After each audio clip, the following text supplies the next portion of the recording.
convert เปลี่ยนหรือว่าก็เปลี่ยน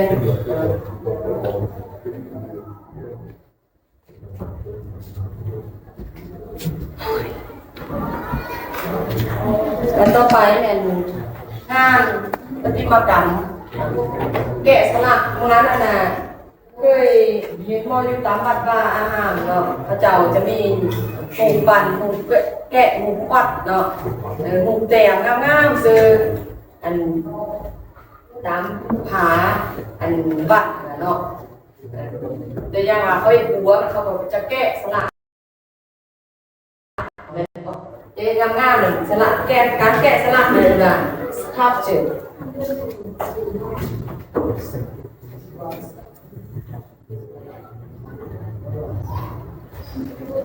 sculpture แกะสลักเรื่องงานที่มันดัง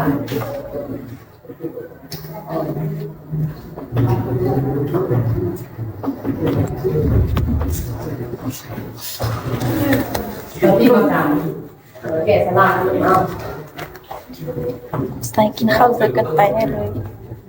แล้วอีกคำศัพท์สุดท้ายคำว่าเหลืออยู่ยังเหลืออยู่remain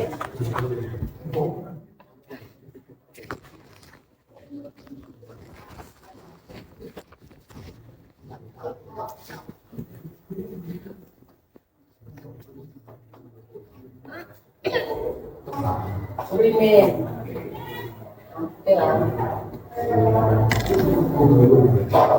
เป็นเพียงนิดนึง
Okay, finish. Jadi saya dari sini. Kau pakai apa? Kau pakai ancient, Orela, Emerald, Buddha. Buddha image. Statue. Artifacts. Extend. Renovate. Revolution. In residence. Convert. Sculpture. Remain. Ancient. Veranda. Torches. Emerald Buddha. Buddha image. Statue. artifacts artifacts extend extend revolution revolution renovate renovate revolution revolution in residence in residence convert convert capture capture remain remain remain the ancient ancient Gorilla gorilla Georges Emperor Buddha Emperor Buddha Buddha image Buddha image statue artifacts extend revolution renovate renovate revolution in residence in restraint convert converse capture remain ก็คำว่า remain บทเรียนหมู่บ้านนี้ก็เฮาก็ได้เรียนไปแล้วเนาะเป็นไปสิ่งที่ยังเหลืออยู่อยู่ในนี้ยาบทเรียนนี่ล่ะเนาะ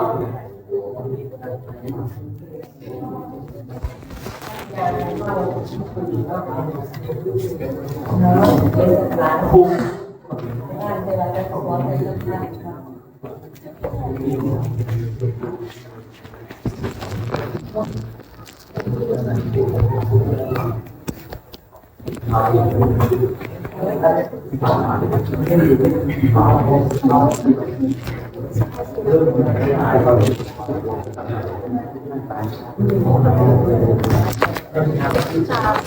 สิ่งแวดล้อม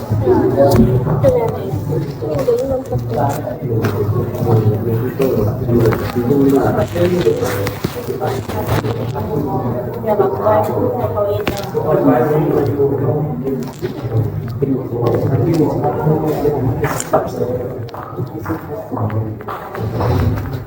นพ่ออ่านอะไรอยู่บ่คำศัพท์นี่แหละไปที่อ่านเนาะได้ว่าคำว่าเป็นบทที่หน้านี่เลยการอ่านได้ก็เนาะอยู่ในบทเรียนตัวนี้เราจะว่าเกี่ยวกับมันจะเป็นทุกวันนี้เราหมดบ่ยังบ่หมดเนาะได้ยังล่ะคำศัพท์ปฏิบัติ I've never been เวลาเคยได้ยินบ่นี่เขียนเด็กลงแล้ว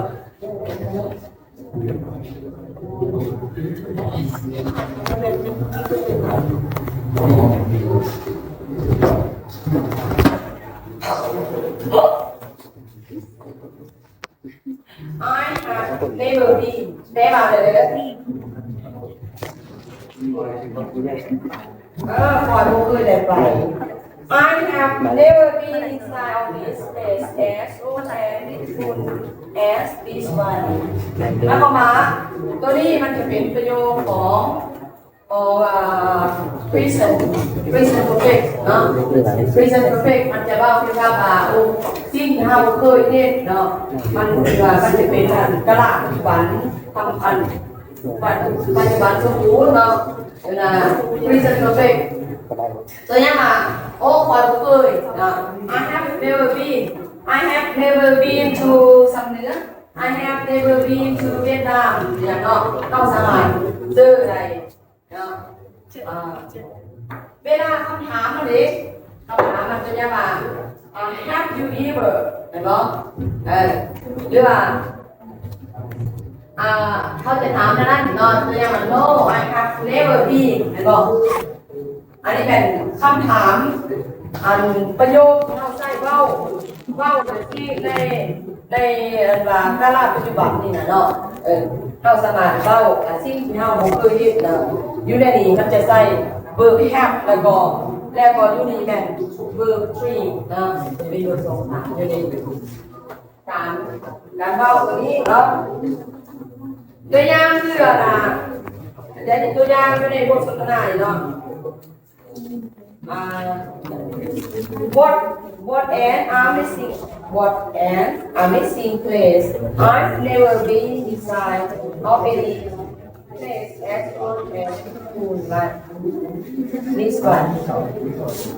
That's right, this one. ก็จะมีแต่ประโยคนะเนาะที่ว่ามันเว้าเกี่ยวกับเป็นกรรมะเนาะอยู่ในนี้พวกเราสามารถไปปรับเปลี่ยนเนาะใช้ในการเว้าเนาะตัวอย่างว่าเวลาเฮาจะถามคนอื่นเนาะเฮาจะถามคนอื่นว่าโอ้เจ้าเคยไปมาบ่ตัวอย่างเนาะเวลาที่เฮาอยากร่วมกับคนต่างประเทศนะเนาะตัวอย่างว่าคนต่างประเทศมาท่องเที่ยวอยู่เวียงไสเนาะมาท่องเที่ยวอยู่เวียงไสแล้วเขาอยากถามว่าเจ้าเคยมาบ่เวียงไสเห็นบ่เฮาจะถามว่าคำถามที่เฮาจะถามว่า Have you ever been เข้าสมา Have you ever been in เวียงไสกันเนาะ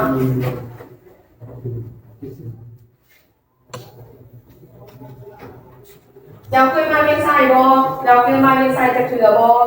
ตัวอย่างเนาะถ้าเขาจะร่วมกับเขาเจ้าเนาะเวลาเฮาบ่เรียนดีกว่าใหม่หลายๆอันเนาะเจ้าเคยไปประเทศนั้นบ่เจ้าเคยไปประเทศนี้บ่หรือว่าเข้าสมัครเชิญได้เนาะบ่ Have you ever been to Thailand? Have you ever been to China? เนาะอันนี้คืออยู่ในนี้เนาะคนต่างประเทศมาเฮาหลังจากที่เฮาถามเขาเจ้าแล้วเนาะ Excuse me where are you going เห็นบ่แล้วเขาจะถามเขาจะไปไสเนาะเขาจะไปเที่ยวทำตัวอย่างเนาะเพราะฉะนั้นสามารถถามเขาว่า Have you ever been to Vietnam เขาว่า No I haven't เขาบอกตัวหรือว่าขณะเขาเคยมาเนาะคำตอบของมันถ้าเขาจะเคยมาเขาจะตอบแบบนี้ค่ะเนาะ Yes I have is mine